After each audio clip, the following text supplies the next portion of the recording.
श्री सद्गुरु साईनाथाय नमः। अथ श्री साईं ज्ञानेश्वरी। गंगागीर ने कहा, मैंने भी कई बार ऐसा ही अनुभव किया। मैंने भी कई बार लोगों को सन्मार्ग पर लाने की कोशिश की। मैंने कुछ अच्छा करने का प्रयास किया, परंतु मेरा प्रयास विफल रहा। संसार को संपूर्ण रूप से देखने के बाद मेरे जहन में ये धारणा बनी कि गोरस को बांटने का कार्य दायित्व लेकर हम अपने आप पर व्यर्थ ही इतराते हैं, क्योंकि इसे ग्रहण करने वाला कोई नहीं। अतः मैंने अपना हृदय इस कार्य की ओर से दूसरी दिशा में मोड़ लिया। गंगागीर की निराशापूर्ण वाणी सुनकर श्री साईं ने उनके हाथ में अपने दोनों हाथ रखे और बोले, हे पूज्य संत, हमारा काम है संसार का भला करना। अतः हम शुद्ध मन से लोक कल्याण में लगें, पतितों का उद्धार करें। हम जानते हैं कि मतर्य लोक है। यहाँ के लोग अपनी मर्जी से कार्य करते हैं। वे संत के मार्गदर्शन की उपेक्षा करते हैं। फिर भी हमें ईश्वर ने जिस कार्य के लिए भेजा है उसे हम करें। इस संसार में जिसे मरना है वो मरेगा। संसार सागर में जिसे डूबना है वो डूबेगा। यहाँ जिसे जीना है वो जिएगा।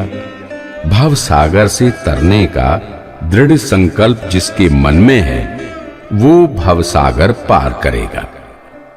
शिंदी की इच्छा रखने वाला शिंदी पिएगा।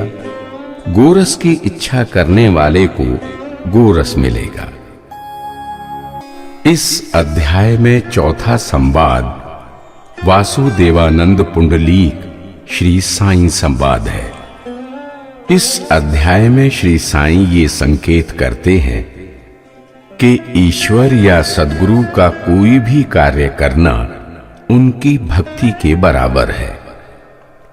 कार्य छोटा हो या बड़ा, कोई भी कार्य क्यों ना हो, उसे मन में दृढ़ निष्ठा एवं आस्था के साथ करना चाहिए।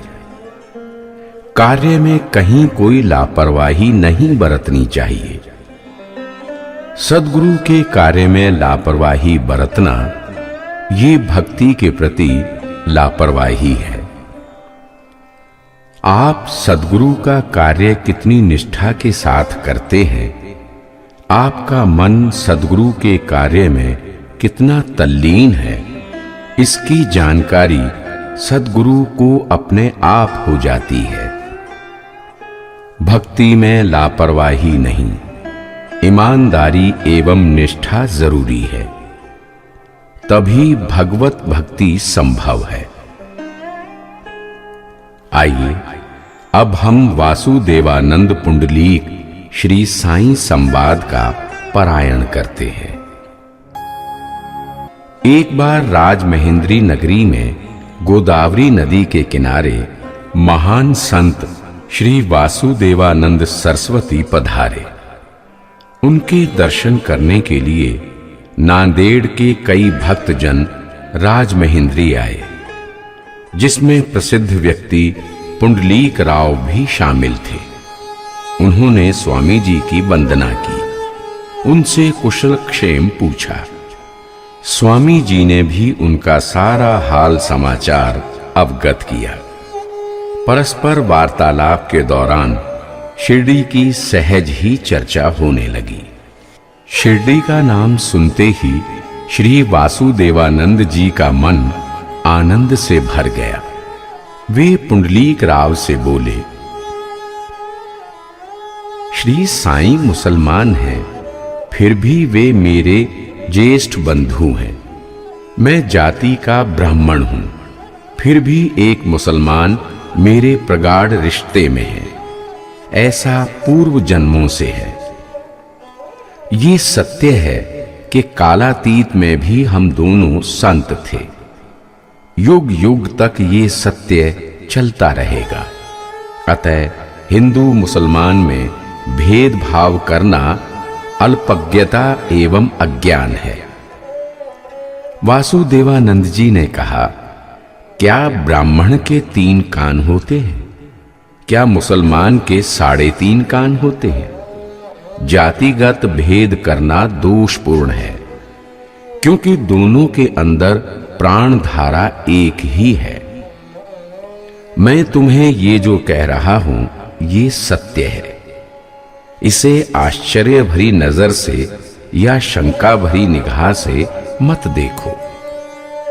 श्री साईनाथ महाराज साक्षात दिव्य संत हैं और मेरे ज्येष्ठ बंधु हैं। हे पुंडलीक राव, क्या तुम श्री साईनाथ महाराज के दर्शन करने कभी शिरडी गए हो? यदि नहीं गए तो शीघ्र उनके दर्शन करो। वासुदेवानंद जी की बात सुनकर पुंडलीक राव ने दोनों हाथ जोड़कर मधुर स्वर में उत्तर दिया, स्वामी जी, 1 माह के अंतराल में मैं वहां जाऊंगा, ऐसा निश्चित है। स्वामी वासुदेवानंद जी ने पुंडलीक राव से कहा, मेरी एक बात ध्यान से सुनो। तुम शीघ्रातिशीघ्र जाकर श्री साईं के दर्शन करो। 1 महीने के भीतर भीतर जाओ। चूक ना करना, विलंब ना करना। तुम जब वहां जाओ तो मेरी तरफ से ये नारियल उन्हें सम्मान के साथ भेंट करना और मेरी तरफ से उन्हें आदर सहित प्रणाम कहना। हालांकि मैं एक स्वामी हूं और परंपरागत रीति के अनुसार हम स्वामी किसी को प्रणाम या वंदन नहीं करते। श्री साईं के सम्मुख हमारी इस रीति और परंपरागत व्यवहार का कोई प्रयोजन नहीं। उनके सामने हमारे सारे बंधन महत्वहीन हैं। श्री साईं एक फकीर हैं, मैं एक सन्यासी हूं। उनके सामने कर्म अकर्म, रीति बंधन, करणीय अकरणीय आदि का कोई प्रश्न ही नहीं उठता। सूर्य के सामने शुद्ध अशुद्ध क्या, वो तो अशुद्ध को भी शुद्ध करने की क्षमता रखता है। पुंडलीक राव ने स्वामी जी को आश्वस्त करते हुए कहा, मैं इसी माह श्री साईं के दर्शन करूंगा। उन्होंने स्वामी जी से नारियल लेकर कहा, ये श्री साईं को सादर भेंट किया जाएगा। पुंडलीक राव 1 माह के भीतर ही अपने साथियों के साथ शिरडी के लिए रवाना हो गए। कोपर गांव से जाने वाली गाड़ी में अभी काफी समय शेष था। सभी को भूख लगी थी, अतः सभी सामने नदी के किनारे नाश्ता करने बैठ गए। उनके पास पोटली में भुना हुआ चिवड़ा बंधा था।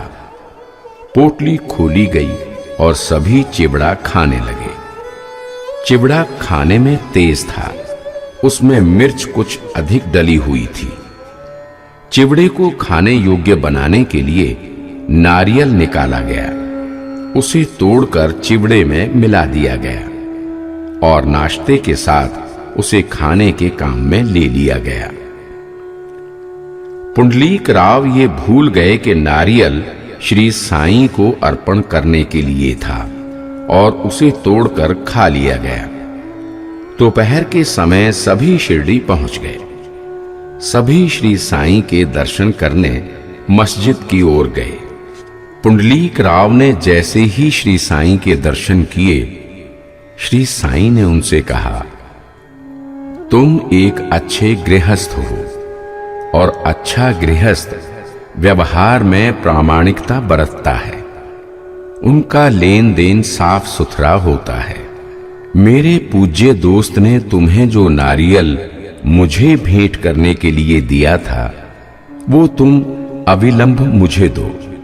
मेरे भाई द्वारा भेजे गए नारियल को पाने के लिए मेरा हृदय अत्यंत उत्सुक हो रहा है। लेकिन वो नारियल तुम मुझे दोगे कैसे? उसे तो तुमने चिवड़े के साथ मिलाकर खा लिया। खाते वक्त तुम उस नारियल को बिल्कुल ही भूल गए कि ये किसी की अमानत है जो किसी को तुम्हें सौंपनी है। मेरे लिए वो नारियल अनमोल संपत्ति थी, परंतु तुमने उसकी हिफाजत नहीं की। तुमने अपने दुष्ट मित्रों की कुसंगति के कारण मेरा अनमोल खजाना खो दिया। श्री साईं समर्थ के ऐसे वचन सुनकर पुंडलीक राव हक्के बक्के रह गए। वे श्री साईं के श्री चरणों में झुक गए। अपने सिर पर अनायास ही दोष लग जाने के कारण वे थोड़े उत्तेजित हो गए और बिना सोचे समझे बोल पड़े, महाराज, सचमुच हम नारियल को भूल गए। हमें भूख लगी और तिक्त चिवड़े को मीठा करने के लिए हमने अपनी इच्छा से नारियल तोड़कर उसमें मिला लिया। वस्तुतः ये मेरी बड़ी भूल है। आपके प्रति ये एक अपराध है। आप मुझे क्षमा करें। मैं ऐसा करता हूं कि उस नारियल के बदले आपको दूसरा नारियल लाकर देता हूं। पुंडलीक राव दूसरा नारियल लाने के लिए ज्यों ही उठे, साईं ने उन्हें हाथ पकड़कर वापस बिठाया और हंसकर बोले, पुंडलीक राव, दूसरा नारियल लाने की जरूरत नहीं। वासुदेवानंद जी द्वारा दिया गया नारियल अनमोल था। कोई अन्य नारियल उसकी बराबरी कभी नहीं कर सकता। गोदावरी के पवित्र जल की कीमत अनमोल है। उसकी बराबरी कभी कुएं का पानी नहीं कर सकता। अब जो भूल हो गई वो तो हो गई। तुम मेरे बच्चे हो। अब मैं अपने हृदय से किसके लिए क्रोध करूं? मेरे क्रोध करने से होगा भी क्या? टेलीग्राफ और वायरलेस से दूसरी जगह तुरंत संदेश भेजा जा सकता है। ये सचमुच आश्चर्यजनक है। परंतु एक संत ने दूसरे संत के सम्मान में नारियल दिया। इसकी तत्क्षण जानकारी श्री साईं को हो गई। ये तो उससे भी अधिक आश्चर्यजनक है। किस समय किस जगह पर क्या हो रहा है, इसकी पूर्ण जानकारी संत को तत्क्षण हो जाती है। प्राचीन काल में इस लोक में कुछ ऐसे समर्थ व्यक्ति भी थे जिनको समय, परिस्थिति और घटना का स्पष्ट ज्ञान होता था। वे इस कला को कायम रखे हुए थे और अनेक भक्त कहां किस हाल में हैं, इसको ज्ञात करने के लिए इस कला का उपयोग करते थे। जानकारी करने के बाद वे दूर बैठे भक्तों का कल्याण करते थे। उन्हें टेलीग्राफ या वायरलेस की कोई आवश्यकता नहीं थी। वे अपने पेट की भूख मिटाने के लिए माधुकरी पर आश्रित होते और भोजन के 2 ग्रास जुटाने के लिए घर घर जाकर भिक्षा मांगते। उनके पास ना तो पैसा रहता था, ना वे मन में पैसे की लालसा रखते थे। ऐसे अकिंचन ही दिव्य शक्तियों से संपन्न होते हैं, सत्य की साक्षात प्रतिमूर्ति होते हैं। श्री सद्गुरु साईनाथार्पणमस्तु। शुभम भवतु इति श्री साई ज्ञानेश्वरी चतुर्थ अध्याय।